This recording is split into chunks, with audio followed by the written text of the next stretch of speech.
there used to be investors that would invest in stuff like Yeah. this, but They learn. they learn. I mean, you could not get investors now to invest in ingredients. Maybe cookie dough, certainly baked cookies, but you have to get it. You have to buy down the technical risk and show that there's a there, and it's just not it's not small. I've never started a business, and I've always worked in major corporations. But in addition to the idea, you also need to think about what are some of the downstream activities that you need to be doing. Okay? I mean, you may be very good with the technology, but your technology is not going to go anywhere unless you have a customer or you have people who are willing to invest into your business. So how do you write your business plan? What kind of people do you need to support the business? Who are going to manage this business? How much funding do you need, and what is your burn rate before you run out? What happened to your next door neighbor who doesn't like what you're doing? You have to manage your stakeholders around that. Are you comfortable talking to these people? And I mean, when I was running a division, one of the jobs that we had to do was to talk to our neighbors every so often because they get upset at our trucks running inside our premise but making too much noise at 7 o'clock when we're having dinner. So we need to be dealing with those type of things too. And when you start a company, you are the only one, or you are the principal. And you need to, like what Laura is saying, you need to do hiring and firing. Do you like to hire people? Do you like to fire people? All of those type of things that you need to be thinking through. And a lot of times you also need to understand in a startup is what is your ultimate goal? Is it a journey or is it just a reward? Okay, there is I'll recommend another book for you to read. It's called The Monk and the Riddle. Okay, it's a fairly easy reading book too. Okay, and it talks about the philosophy of startup companies. Okay, so you may want to think through all of those other issues when you think about starting up a company. Now there's some good news here. Yeah. There is a lot of pent-up money in the system, but it's looking for good ideas and things that are vetted. So if you come forth with something, with a business case, a pro forma projection of what you want to do, and you've vetted it out, you can get money. But you can't get money for stupid ideas. And actually, one of the things that VCs look for when they fund companies these days is they look at ideas in specific industries. And they look at which industry is a growing industry. Because you can think about it, right? If you're in a growing industry, even if you do moderately well, you will be okay. And if you're in a mature industry or limiting potential, you have to be the top dog before you can make some good money or sustain. And later on, when you get to the later stage of the startup, when VCs come in and give you the money, let's say you get so lucky at doing that, they want control of the company. They want to sit on the board. They want to bring in their own CEO to run the company. And so you need to be looking at dealing with the continual, the second or third phase of the startup.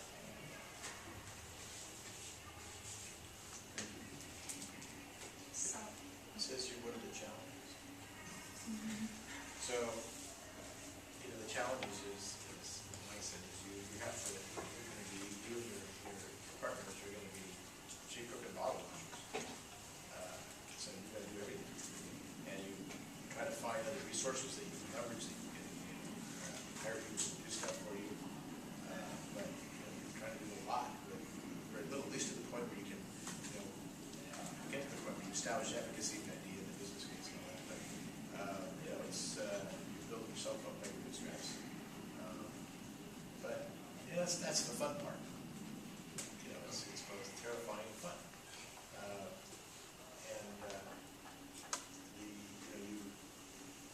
You lay awake thinking about, all the minutia of, making all the moving parts work together, either from the technical side or the business business side, or the legal side, or what customers, who might you approach for funding that could be a potential person that might be a potential customer for you that can help you. So that's helpful.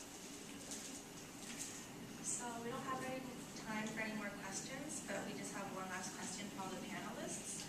So if any of you have questions, just stay after class and the panelists will be here to answer. So our last question is, with 2 to 3 sentences, what are some words of wisdom that you would impart on these students?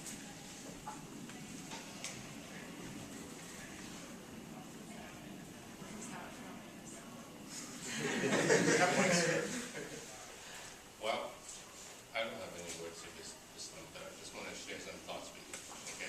First and foremost, okay, you need to consistently deliver outstanding results. Okay.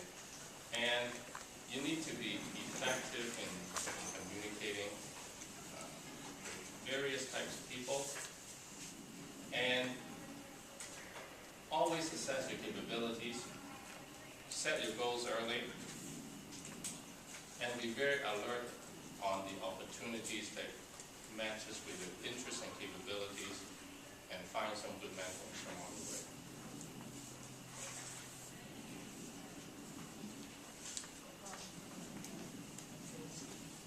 One thing, I had 2 college interns this summer, so these are good at the world. One thing I really pushed with them was to build their networks. You should be meeting people and building your network, and you should update them, and when you're getting ready to graduate, get in touch with them. By the way, I'm graduating. You want to build out your network, and it's not something anybody teaches you to do in school, unfortunately. But it's really, really important. It's absolutely a survival skill in the working world. And now you guys are lucky because you have LinkedIn. You can have LinkedIn, okay? So get everybody in your LinkedIn and really be disciplined about it. And I don't know if you can do this at Berkeley, but if you can get first business cards with a little Berkeley logo, and, your email, and your name, your email, I think it was professional. That's what you use when you network. You don't network with your resume, right? But get out there and get to know people, and go to talks, go up after a seminar, and meet the speaker, and build out that network, because that's what's going to serve you as you go forward in your career, is building that base. Can I just interject with what Laura said? You probably all know this now. When you graduate, you have 6 months to go ahead and sign up for a DeCal online program, and you can keep your Berkeley email address. So make sure that you do that 6 months after you graduate, so that you can forever keep your Berkeley email address, because that is, like Laura said, a great way of identifying yourself. Yeah, I had a son that graduated 2 years from the College of Chemistry. He's a chemical engineer now.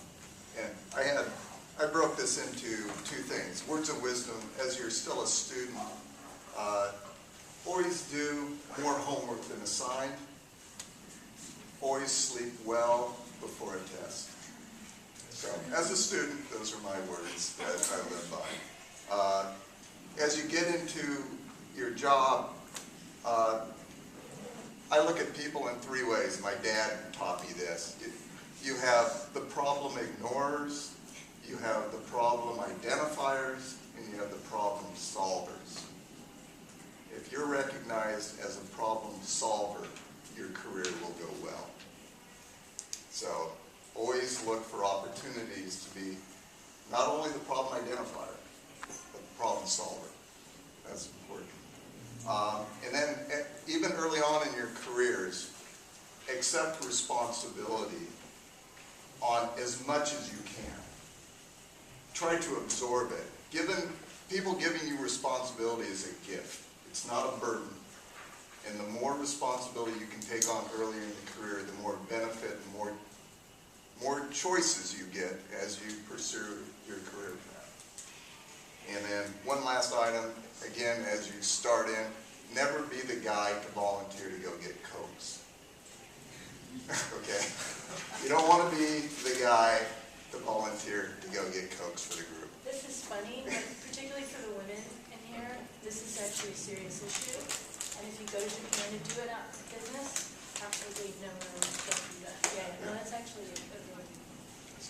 That's a Yeah. good point. I guess my words of wisdom is just try to really think about what you want in life and really prioritize the things that are important to you and kind of get to know what you want first before you decide on a career option because it's kind of permanent. You know, already on your way in the middle of graduate school, it's like, oh, I don't want to do this anymore. Then you kind of wasted all of that time. So just take the time and think about it. So a couple of thoughts I had were, first of all, make sure this is what you want to do. There's a lot of students that pick these disciplines for reasons other than it's what they want to do. And I would, if you're not enjoying this, if you don't like chemistry or chemical engineering, go do something else. Life's too short to pursue something that somebody else wants you to do. So that'd be my first one. The next thing is, while you're here, get the best grades you can get.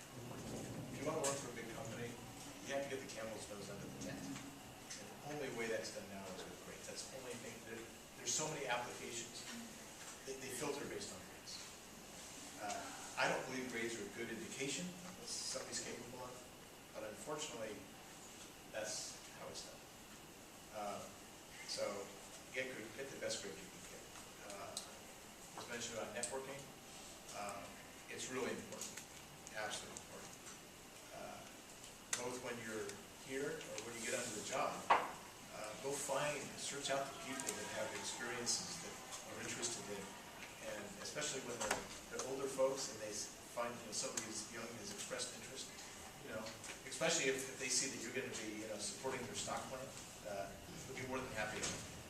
So it's just like Chicago politics, we're early on. Get out there, and then the last thing is how you do your job. As mentioned about a problem solver, I take it one level deeper, is really understand when you're a problem solver what the root cause is of things. Figure out in your mind how you can look at a situation and understand the root cause analysis. What's the root cause of why this is? And then you'll really stand out amongst everybody else when you propose a solution. So if any of you have any more questions, you can ask the panelists after class, but let's give the panelists a round of applause.